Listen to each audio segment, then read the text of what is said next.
Hello viewers, আসসালামু আলাইকুম। আশা করি সবাই ভালো আছেন। আলহামদুলিল্লাহ, আমিও ভালো আছি আপনাদের দোয়ায়। বন্ধুরা, আজকে আমি আপনাদের মাঝে আবার একটি নতুন টিউটোরিয়াল পর্ব নিয়ে চলে আসলাম। আপনারা দেখছেন জাকির একাডেমি। জাকির একাডেমির পক্ষ থেকে আমি মোহাম্মদ জাকির হোসাইন আছি আপনাদের সাথে। বন্ধুরা, আজকে আমি আপনাদের মাঝে যে বিষয়টি নিয়ে আলোচনা করব সেটা হচ্ছে প্যাটার্ন। আমরা অনেকে আছে যে আমাদের জলছাপ বা ওয়াটার মার্ক আমরা যেটা বলে থাকি, এটা আমি প্যাটার্নের মাধ্যমে কিভাবে তৈরি করতে হয় এই বিষয়টি বা এই প্রসেসটি আমি দেখাবো।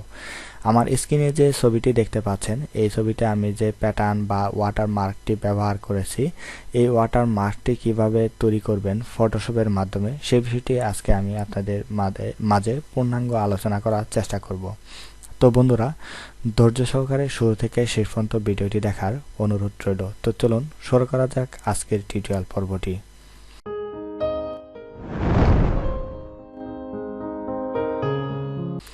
তো বন্ধুরা, প্রথমে আমরা যে বিষয়টি নিয়ে কাজ করব সেটা হচ্ছে আমাদের যে নাম বা লোগো যেটাই থাকুক না কেন, আপনার সেই লোগো অথবা আপনার নাম প্রথমে একটি নির্দিষ্ট সাইজ নেবেন। নির্দিষ্ট সাইজ নিতে হবে আপনাকে। যেমন ধরেন আমি আপনার একটি নতুন করে একটি নিউ ডকুমেন্ট নিব। ডকুমেন্ট নেওয়ার পর আমি এখান থেকে একটি সাইজ নিব, যেমন 200 অথবা ধরেন 300, আপনি যেটাই নেন 300 ইন্টু 300, এখানে 300 দিলাম। দেওয়ার পর আমরা এখান থেকে 300, 400 যাই দেই, 400 দিতে পারি অথবা 500 দিতে পারি, যাই দেই আমরা এখানে সমস্যা নাই। রেজুলেশন আপনি যত বেশি দেন, ছোট সাইজে রেজুলেশন তত বেশি দেওয়াটাই ভালো। আমি এখানে 600 দিলাম।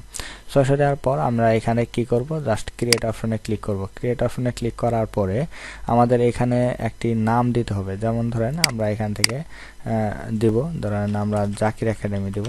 Zakir academy academy academy Zakir academy. তো বন্ধুরা, এখানে বিষয়টা হচ্ছে যে আমাদের এখানে আমার তো পূর্বে একটা তৈরি করা আছে। এখানে অবশ্যই নাম একটি আমার এই একটা তৈরি করা রয়েছে। তো এইভাবে আপনারা এই নামটাকে সুন্দরভাবে প্লেস করবেন। আপনার প্রয়োজন মোতাবেক আপনি প্লেস করে নেবেন, নামটাকে সুন্দরভাবে প্লেস করে নেবেন। তো নেওয়ার আগেই আমি একটা জিনিস আপনাকে বলে নিই যে আমাদের এখানে যে প্যাটার্নগুলো রয়েছে সেই প্যাটার্নগুলো আমি ডিলিট করে দেব। ঠিক আছে? তো এখান থেকে আমি যদি এটা ক্লিক করে ধরেন আমি এই অপশনটা ধরে আমি এখান থেকে এটাকে ডিলিট করে দিই। এটা এখানে মূলত ডিলিট অপশনটা আসতেছে না। এখানে মূলত এখানে এই যে ডিলিট, এটা আমি ডিলিট করে দিলাম। ওকে, এটাও ডিলিট করে দিলাম। বাস, ওকে। তাহলে এখানে কোনো কিন্তু আমার প্যাটার্ন থাকলো না। এখানে টোটালি আমার ক্লিন হয়ে গেল। ঠিক আছে, ক্লিন হয়ে গেল।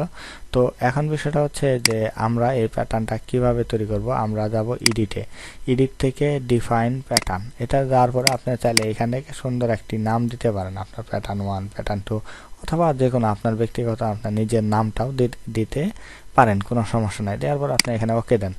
তো ওকে দেওয়ার পরে আমাদের নির্দিষ্ট যে ডকুমেন্টটা আছে সেই ডকুমেন্টে আমরা এখানে কি করব, আমরা এটাকে রিমুভ করে দেই। এটা আমরা রিমুভ করে দিলাম। রিমুভ করে দেওয়ার পরে আপনি যদি চান এখান থেকে প্যাটার্ন ব্রাশ আছে, তো প্যাটার্ন ব্রাশ নেওয়ার জন্য এখানে অবশ্যই একটা নতুন একটা লেয়ার তৈরি করে নেবেন। নেওয়ার পরে এখানে প্যাটার্ন একটা স্ট্যাম্প টুল আছে, প্যাটার্ন স্ট্যাম্প টুল।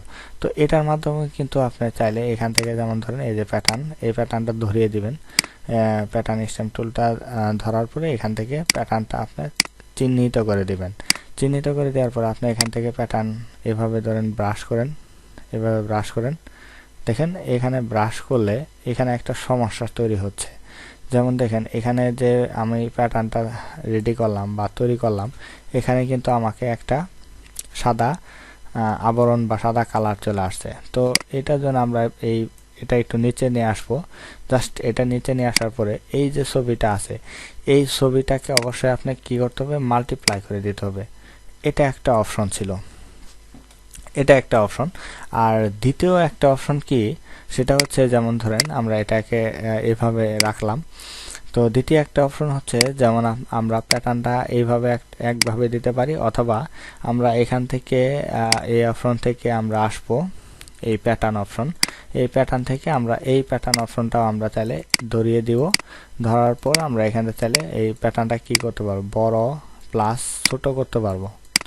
এটা একটা সুবিধা। কিন্তু আপনি যদি স্ট্যাম্প প্যাটার্ন টুল থেকে যদি ওয়াটারমার্কটা দিতে চান বা এই প্যাটার্নটা দিতে চান, তাহলে কিন্তু ছোট বড় করতে পারবেন না, যা দিয়েছেন তাই। ঠিক আছে, এই হচ্ছে একটা বিষয়। আবার এখান থেকে যদি আপনি দেন, তাহলে কিন্তু আপনি চাইলে এটাকে ইচ্ছা মতো বড় ছোট করে নিতে পারবেন। এটা একটা বিষয়। কিন্তু আমাদের এখানে একটা কাজ দেখানো হয়েছে যে আমাদের এখানে ওয়াটার মার্ক, অথবা আমি যদি এটা নর্মাল করে দিই তাহলে কিন্তু এটা দেখাবে না, অথবা আমি যদি এটা নিচে দেই, দেখেন টোটালি সাদা সাদা হয়ে আছে। কিন্তু না, এটা আমরা করব না। এটা যদি চাই এটা আমরা করতে পারি। অথবা যেমন ধরেন আমাদের এটা আমি এইভাবে রাখলাম, এবং আমাদের এই ওয়াটার যে প্যাটার্নটা রয়েছে, এই প্যাটার্নটা কি করব, আমরা ডিলিট করে দিলাম। তো ডিলিট করে দেওয়ার পরে আমরা আবার আসি এখান থেকে এই যে হোয়াইট যে ইটারা আছে কালার, এই হোয়াইটটাকে আমরা হাইড করে দিব। হাইড করে দেওয়ার পরে আবার আমরা এডিটে যাব, এডিট থেকে প্যাটার্ন থেকে ওকে। এখন যদি আবার আমরা আসি স্ট্যাম্প প্যাটার্ন টুলে আসি, টুলে আসার পর আমরা এখান থেকে একটা নতুন লেয়ার নেই। নেওয়ার পর আমরা যদি এখন প্যাটার্ন করি, এখন আমাদের আপনার এখানে আমাদের আছে কিনা কালার,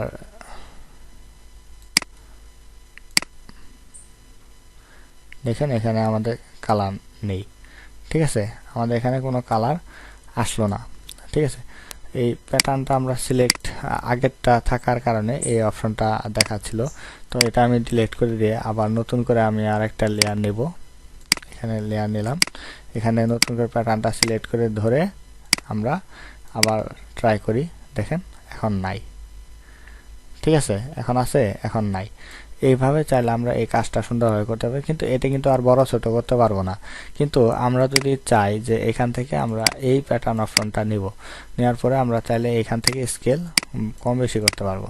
দেখেন, হ্যাঁ, একদম ছোট করতে পারবো, আমাদের ইচ্ছা অনুযায়ী আমরা বড় ছোট করে নিতে পারবো। তো আমি মনে করি এই অপশন থেকে আমাদের যে লেয়ার অপশন আছে, লেয়ার অপশন থেকে যদি আমরা এই ওয়াটারমার্কটা ব্যবহার করি, তাহলে কিন্তু খুব সহজে সুন্দরভাবে আমরা আমাদের ওয়াটারমার্কটা সুন্দরভাবে বসাতে পারবো এবং খুব পারফেক্টভাবে কাজ হবে আমাদের। তো বন্ধুরা, আশা করি আপনাদের টিউটোরিয়ালটি অনেক ভালো লেগেছে। আর যদি এতটুকু ভালো লেগে থাকে তাহলে অবশ্যই ভিডিওতে একটি লাইক কমেন্ট করতে ভুলবেন না, এবং আমার চ্যানেলে যদি আপনি নতুন হয়ে থাকেন তাহলে অবশ্যই আমার চ্যানেলটিকে সাবস্ক্রাইব করে রাখুন, পাশে থাকা বেল আইকনটি বাজিয়ে দিন সকল ভিডিওর আপডেট পেতে। তো বন্ধুরা, আজকে টিউটোরিয়াল পর্বে এতটুকু ছিল, এবং আগামী পর্ব দেখার আমন্ত্রণ জানিয়ে আজ বিদায় নিচ্ছি। সবাই ভালো থাকবেন, সুস্থ থাকবেন। আল্লাহ হাফেজ।